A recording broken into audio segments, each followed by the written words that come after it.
베네수엘라 침공은 100번 생각해도 잘못입니다. 저는 베네수엘라 침공과 마두로 부부 납치라는 미국의 행동에 대해 비판적 논평을 발표한 바가 있습니다. 새해 벽두에 전격적으로 벌어진 미국의 군사행동에 세계는 모두 충격을 받았습니다. 일각에서는 독재자 마두로의 축출을 환영하고 있는 모양이지만 미국의 행위를 정당화할 수는 없습니다. 다시 강조하건대 분명 제국주의적 침략이며 국제법 위반입니다. 뉴욕타임스도 사설에서 불법이라고 규정하고 베네수엘라를 현대 제국주의의 첫 희생양이라고 했습니다.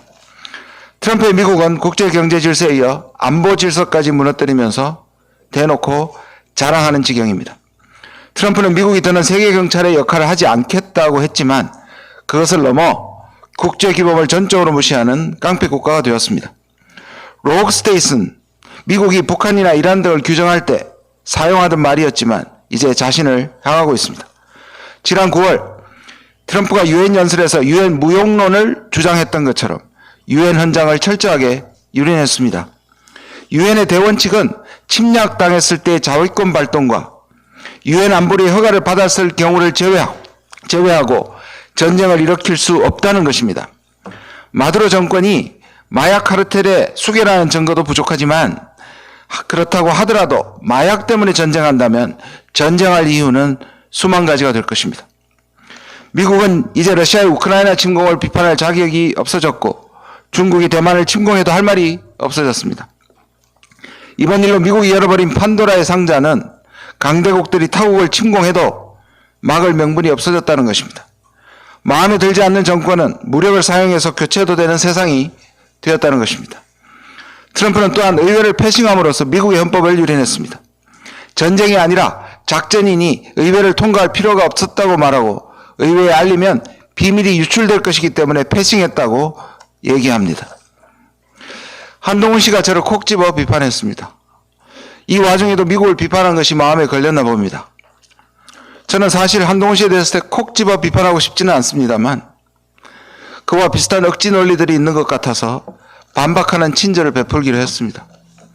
미국을 비판하는 것이 마두로 편을 드는 것은 아닌데 역시 한동훈 씨는 냉전적 진영 논리에 사로잡혀 있습니다.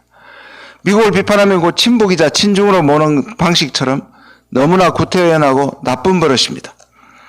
마찬가지로 저는 러시아의 우크라이나 침공을 정당화한 적이 없습니다. 러시아의 우크라이나 침략은 결코 정당화될 수 없습니다.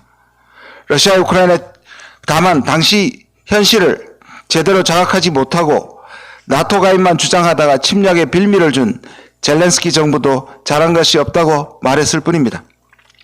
구태여 제게 편을 들라고 한다면 우크라이나와 베네수엘라의 국민의 편입니다. 조지아주 사태 당시 제조업 기술을 전수하고 대규모 투자를 해준 대한민국의 뒤통수를 때린 미국에는 한마디도 못하고 뒤통수를 맞은 이재명 정부를 욕하던 국민의힘 소속답습니다.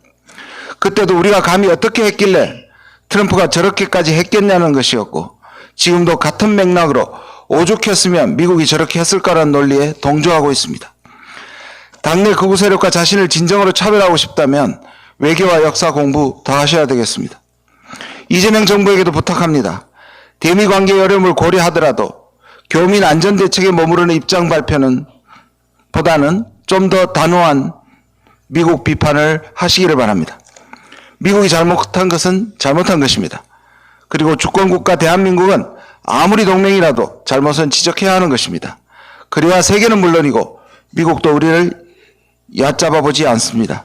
조국 혁신당은 반드시 그렇게 하겠습니다. 이상입니다. 예, 감사합니다.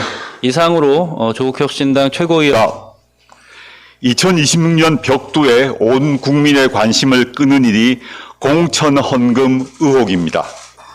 응원봉 국민들 뵙기가